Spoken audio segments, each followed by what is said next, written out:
Hi guys, welcome to Beyond Borders. Today we're doing a video on why Poland is finally becoming a rich country. A lot of you guys have commented, or a lot of people commented on our previous videos when we actually visited Poland and said that the country is pretty poor and that the videos that we had watched and reviewed leading up to us visiting Poland was based on the economic power and superpower that Poland was becoming. But in reality, apparently the country is not that rich. So I thought, let's do this video and see what is actually happening in Poland in 2024 and see how the country is doing from an economic perspective, but also how it compares to the rest of the countries in Europe. Yeah, let's go. Poland is on the brink of becoming a superpower. When the Soviet Union fell in 1990, Poland was considered to be a write-off, having been one of Europe's poorest countries for the last century. Its position in Central Europe between Germany, Russia, and other European powers has unfortunately meant that it has been invaded numerous times, costing thousands of lives and significantly halting its progress. We've seen in many videos that the biggest reason that Poland suffered a lot was that it was just constantly invaded from various countries, specifically Germany and Russia, being lodged in the middle.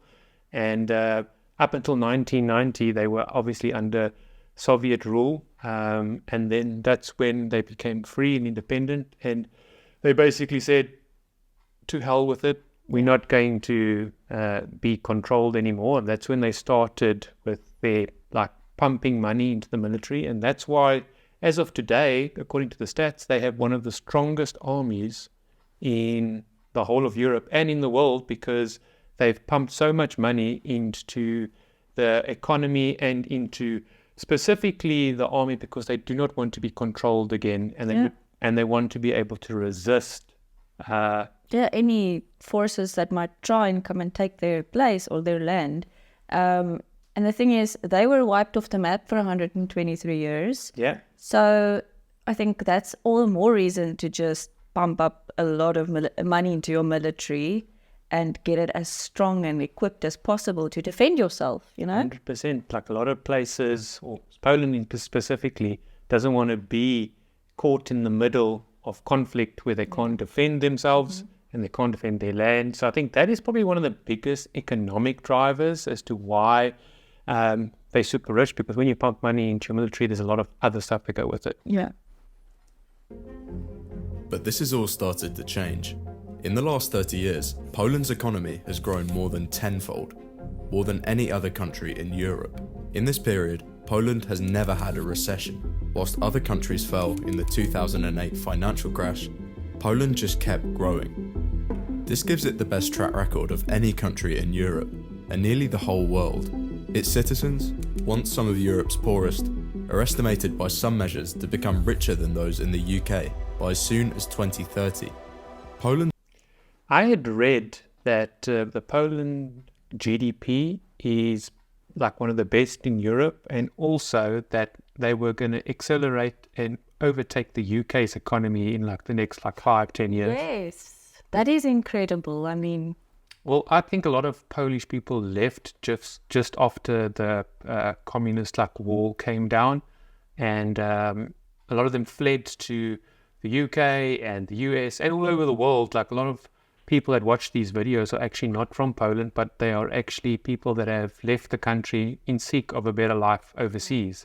Yeah. But I think if Poland had to return to that state where people are rich, and not necessarily rich, but have money and free disposable income, then they probably would return home. Because a lot of people say that the biggest thing that they miss is their people, their culture, food. Yeah, and we understand that firsthand.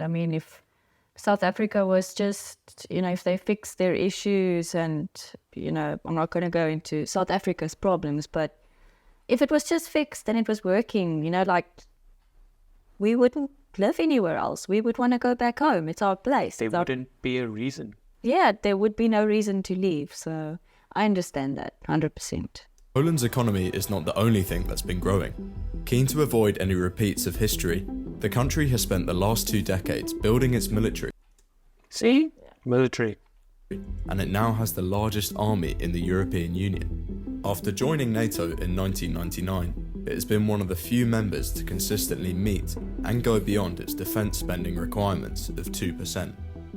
Spending increased again in 2014 and 2022. The biggest reason why the spend went up is because Russia invaded Ukraine and Poland said, hang on, they smelt something that could potentially mean that Russia wants to come for Poland, and that's why the government pumped even more money in. And well, let me just tell you, it'll be a mistake if anyone tries to go for Poland. I think that anyone going for Poland today would be pretty stupid given the fact that they've got the largest army, as they said, in Europe and one of the strongest. Yep. Following the Russian invasion of Ukraine, Poland proportionally is the biggest spender in NATO at 3.9% of GDP, the figure which is set to get even bigger. It's almost more than what the US is spending. It is more than what the US is spending. It's crazy. With a booming economy and a strong military, Polish citizens are far better off than they were 30 years ago, and life expectancy, average health, and educational attainment are all significantly higher than they were in the Soviet Union. Quite remarkably, Poland's growth has been based on brainpower, entrepreneurship, and hard work.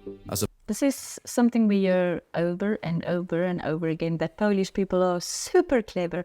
They're all the tech people as well, like develop cool stuff. I like tech hub, but also they are strong workers, very hard workers, and that's one of the biggest reasons why they have excelled so much is because of the nature of the individuals that they are. One of the cool things about visiting Poland is that you actually get to be immersed in it all, and you get to see and spend time with these people. And we'd love to be able to spend more time with Polish individuals to get a bit of an understanding of how their country works and how it must feel to live in the country. Like, one of the big things that I would love to understand more is, I mean, everyone says that Poland is doing better, but do the Polish people actually feel like they are better off than they were 20, 30 years ago? Like, have you got more money to spend? Do you feel like your healthcare is better, your economy is better? Do you feel like everything is pretty stable compared to what it was like 30 years ago? Yeah, can you get by with your salary, or is it still better somewhere else? Yeah, I want to know if Poland is like still experiencing like a brain drain. Like, do people still leave, or is it seeing more people coming home? And if people are leaving, what are the biggest reasons? What are the driving forces for people leaving Poland? Yeah, that's what we would love to know. But I think Poland is actually getting more people moving to Poland than moving back to Poland than now actually leaving. I think, I don't know. It's just based on what people say. As opposed to natural resources or financial aid, as we have seen with some other countries.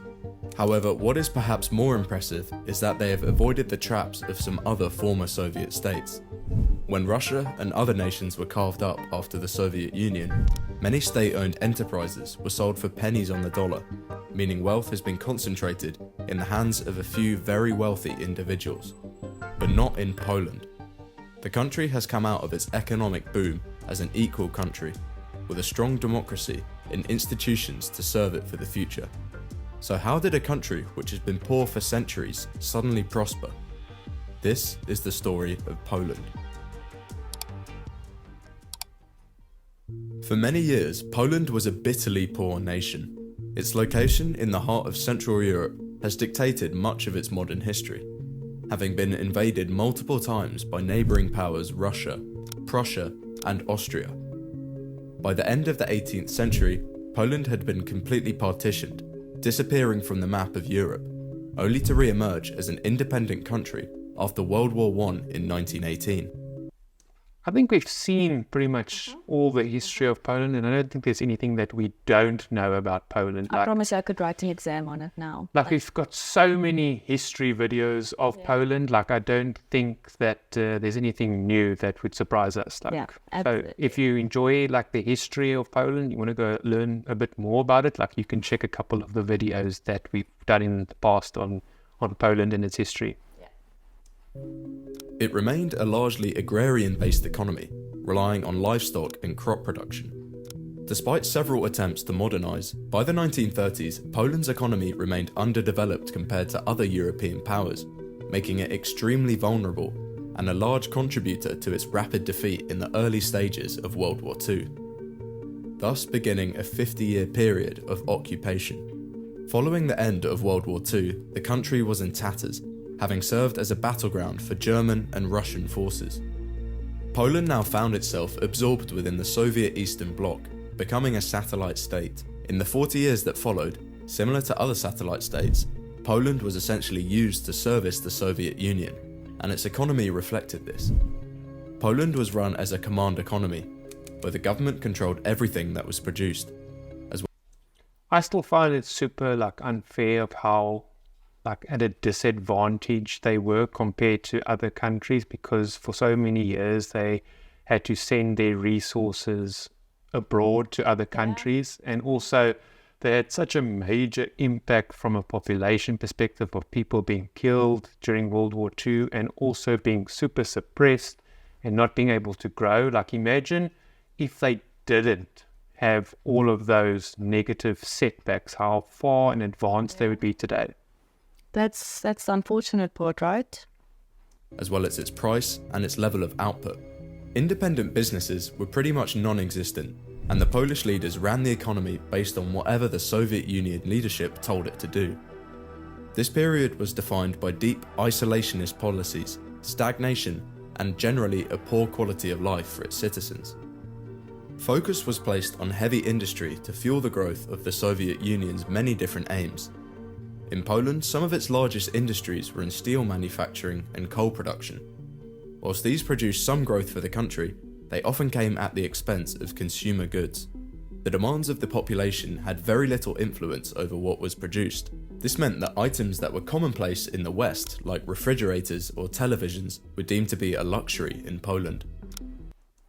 It's like they were a pawn for Russia and they worked to build Russia's economy. Yeah. The USSR. That they were forced to do so. Forced to do so and just not able to provide for their people. And I think that's why a lot of people left. It's just because of opportunities and also the economic state. It wasn't very good to be able to raise a family and to have a sustainable income and be able to just live life. And of course, those left who didn't want to be under Russia's control. So that, and also they didn't want to suffer. And people had incredibly limited access to items which could improve their circumstances. Cars were often subject to multiple year-long waiting lists, and there were often shortages of many basic food items, which sometimes had to be rationed. Throughout the 1980s, like many other satellite states, resistance against the Soviet occupation was growing, and when the Soviet Union collapsed in 1989, Poland was in a similar position to many of these other nations. The country had been mismanaged for well over 40 years and was in desperate need of change. Many basic goods were hard to come by, and around 20% of the population were living in poverty. It must have been such a difficult time to live in during this period. You can only try and put yourself in their shoes and understand why they left. yeah, imagine having to wonder where you're going to get food to feed your family every night. I think that's probably why 10-20% of their population just fled. And because they just Didn't have a choice. They didn't have a choice. And I think what makes it even harder today is that a lot of them are a lot older, and it's a lot more challenging to come home when they've already established a home in another country. Yeah. The collapse of a regime as large as the Soviet Union's created a lot of opportunity for many countries to now thrive. Whilst they had been poorly run for the best part of half a century, key industries had been established which would lay the foundations for economic prosperity. 1989 is where things start to change for Poland off the back of some radical but effective policies by this man here. This is Leszek Balcerowicz. He was the head of finance in the first non-Soviet government and sought to transform Poland using the Balcerowicz plan. Only for 3 years. Well, he probably did a hell of a lot of work in 3 years because he got the economy going. Yeah. A series of radical economic reforms, labelled as shock therapy.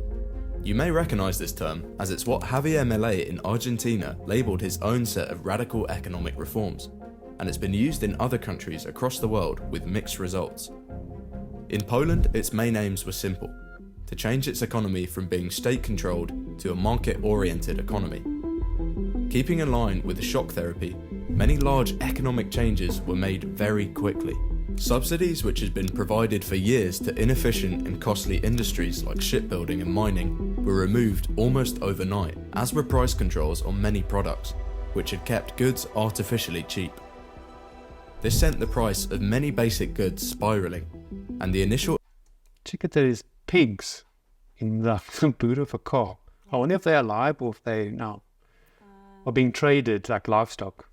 I do think they're alive still. affected this was brutal. The removal of subsidies meant that many state-run industries could no longer afford to employ their large workforce, and lots of people quickly lost their jobs.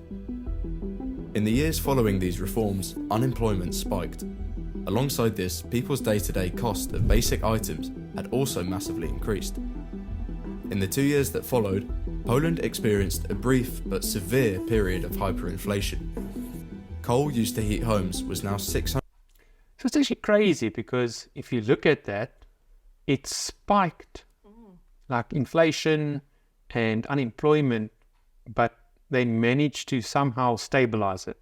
They did something right because many countries after the Cold War and after the USSR fell, like other satellite states, saw massive inflation and they just didn't recover.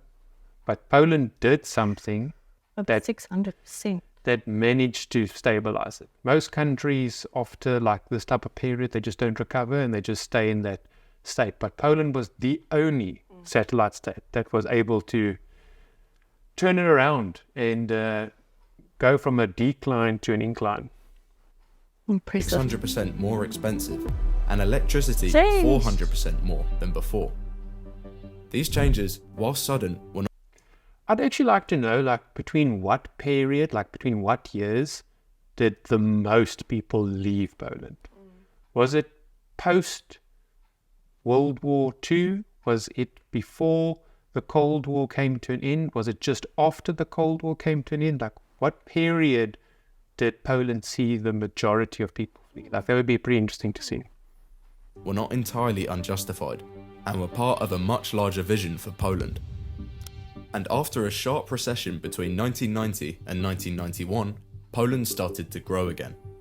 Whilst Poland acted quickly in making many economic reforms, the shift towards privatization of these key state industries was much slower.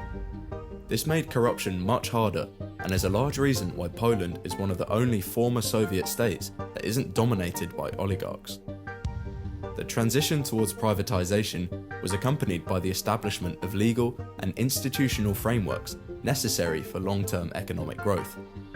Property rights, commercial codes, and the re-establishment of the Warsaw Stock Exchange all served to create an environment that was conducive to business development. Entrepreneurship, which had been nearly impossible under Soviet rule, was now encouraged and allowed to thrive. Because of I think that's probably the biggest difference. That's the reason that between all other countries was the major factor that led to Poland's success. Instead of keeping companies state-owned where,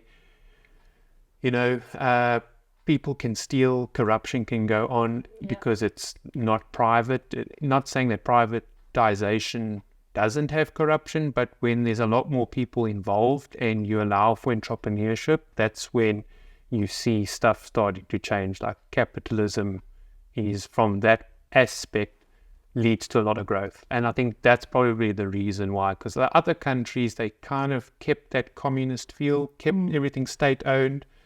And when you don't allow entrepreneurship and you don't allow privatization, that's when you see a sharp decline in your economy. But Poland said, no, we're privatizing stuff. We're promoting entrepreneurship, and I think that's the reason why. And I can guarantee you that guy, the Minister of Finance, he was probably hated during that period when the inflation shot to like 600%. I don't think many people understood. And no, I don't think anyone will. Like when a country's doing so poorly all the time and sudden, like what he said, shock therapy is implemented and things go crazy out of control. It's always like the storm and then the calm. So I think he was probably very hated, but He was clever. He was a Pole. He knew what he was doing. Exactly. It seems like he really executed it very well. Because of all these reforms, more and more businesses were set up, and the number of companies registered began to rapidly rise.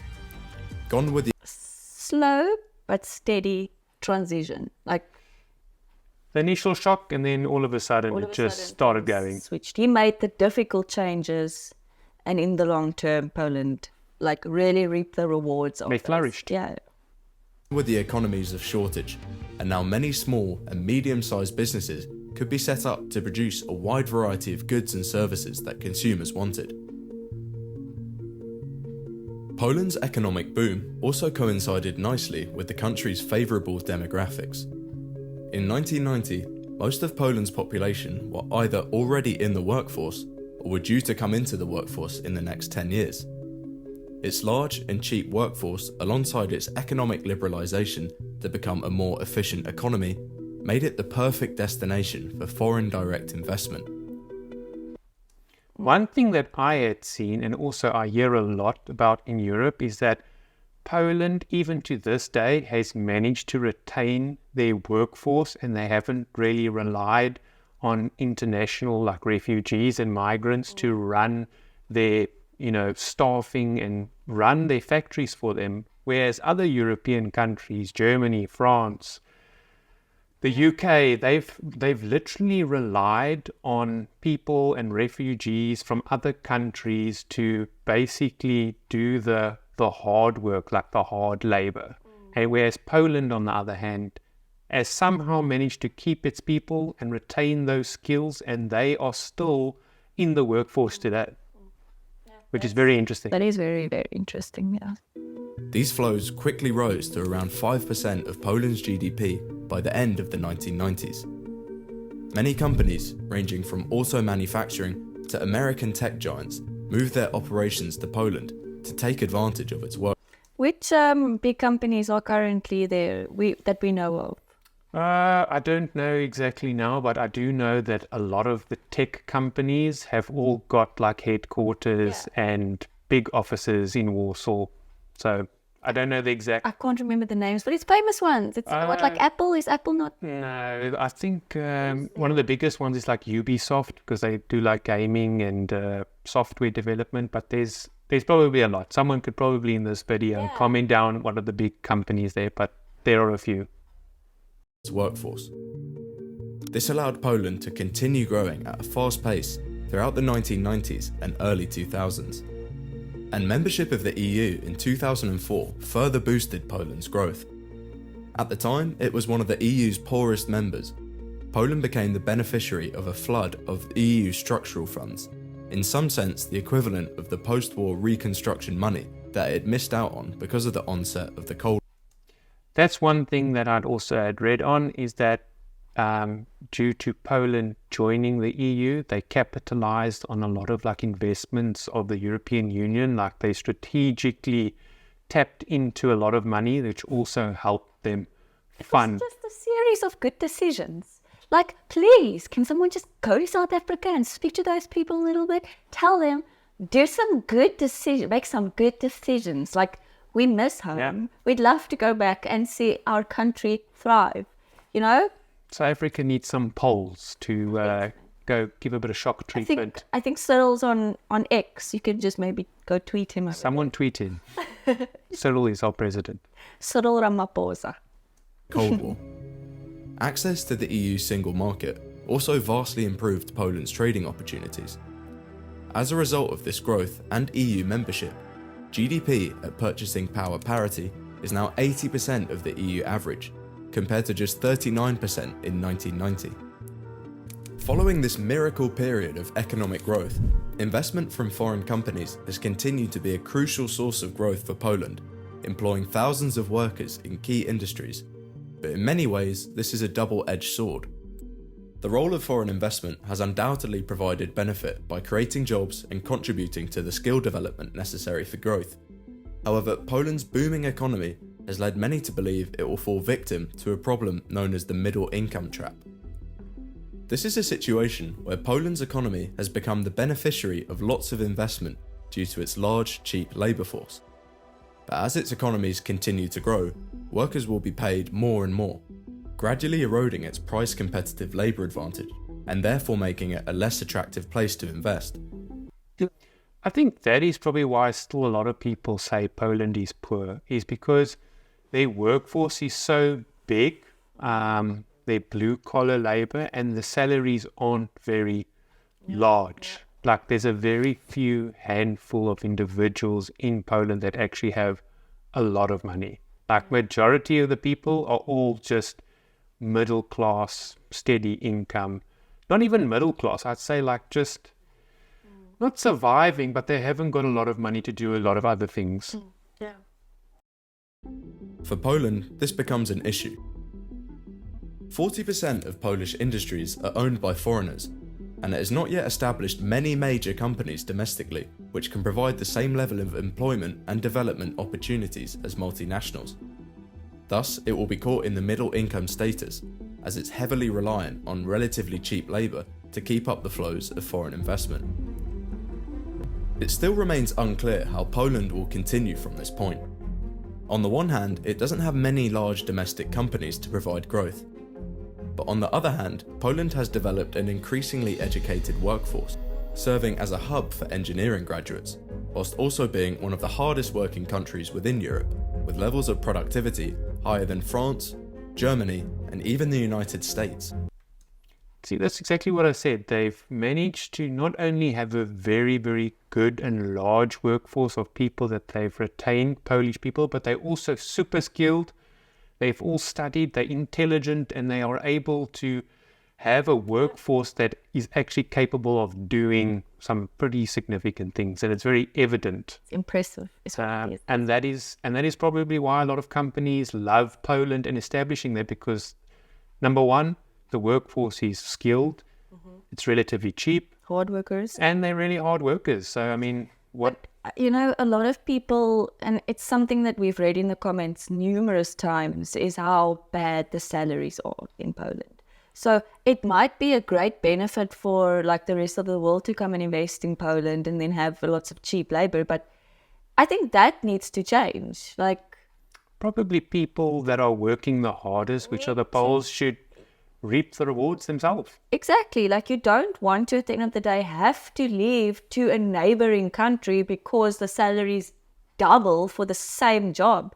Like, I think, like, look after your people first, remunerate them, keep your people happy.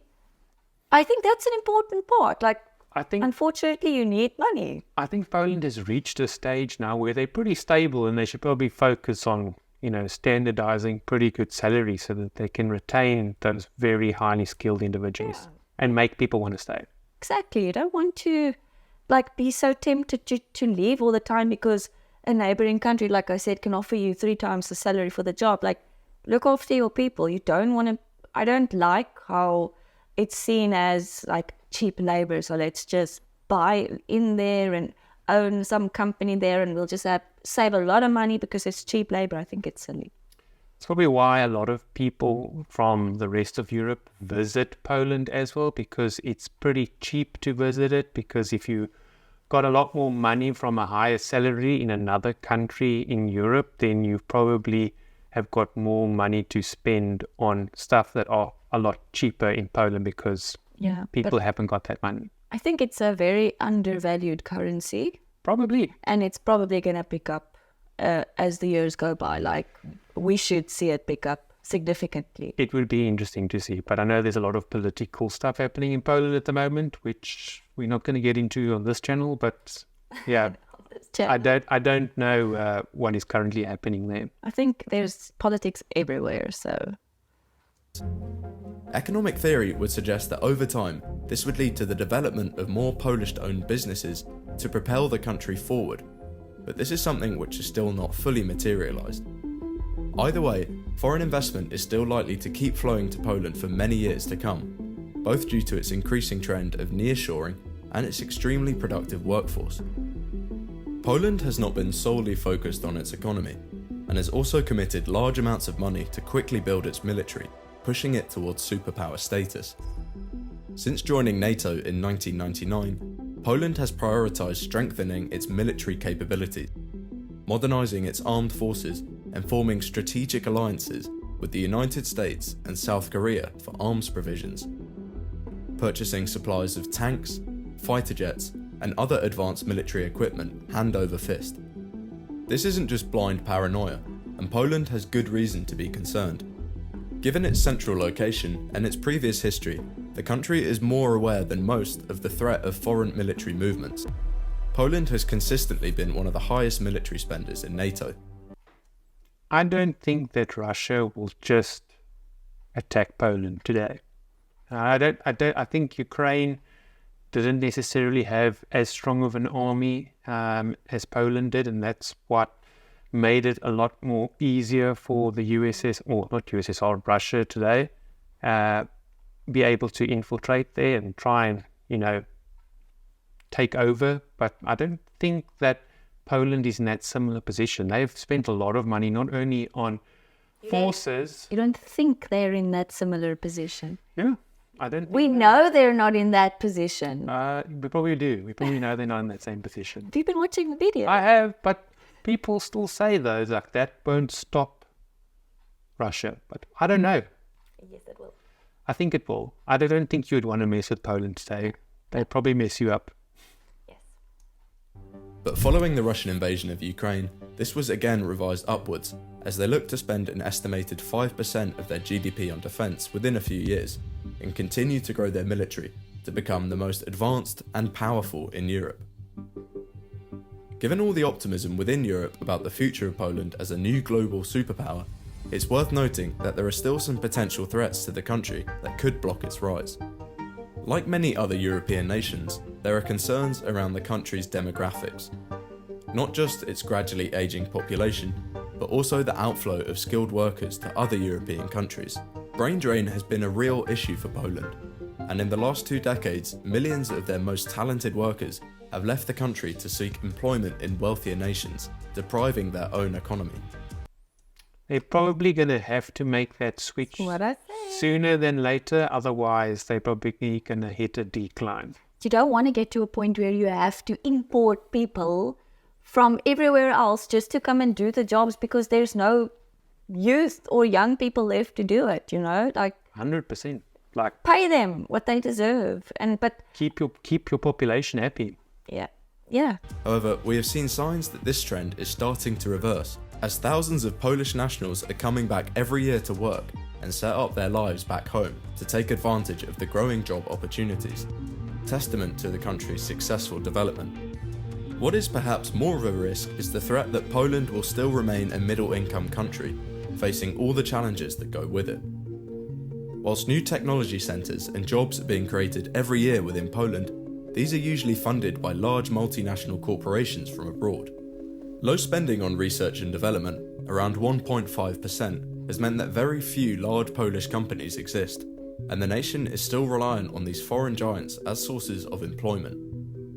A highly educated workforce like Poland's would suggest that over time more and more companies would be founded, creating jobs and domestic growth, but this still isn't the case. Only one company in the Fortune 500 is Polish, compared to 30 German companies and 18 British ones. This is an issue which will only get worse for Poland, and they become more and more reliant on foreign investment to drive their growth. This is further made worse as Poland has one of the lowest saving rates in the European Union. This is an issue as household saving is one of the primary drivers of domestic investment and capital development. Higher levels of saving often leads to higher levels of domestic investment, which would mean that Poland can become less reliant on foreign capital to plug this mismatch.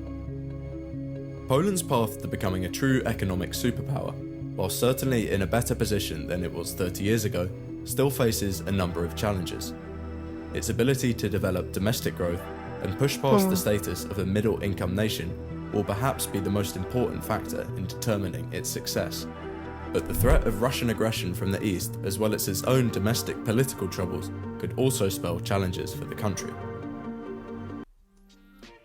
I think that this was a really good video because there's aspects that I wasn't really understanding very well about the Polish economy. I kind of understand a lot more I think that on paper, Poland looks very good and is a superpower.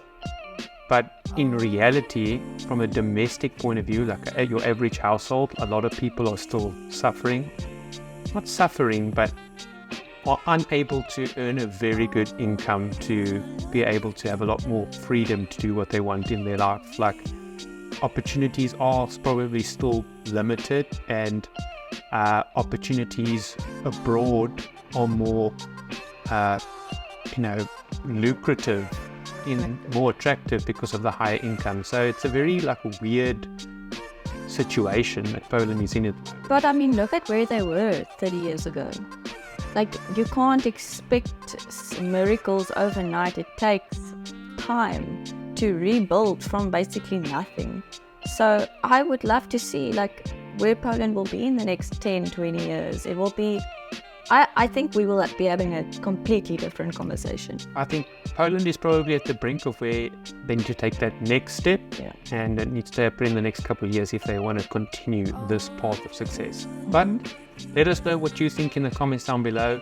Join in on the conversation. And if you have another video that you would like to recommend us to watch, then please drop it down in the comments below. If you enjoyed this video, please hit that thumbs up and smash that subscribe button so that you stay up to date with all of our latest videos. Until next time, This is Beyond Borders. over and out. Do widzenia.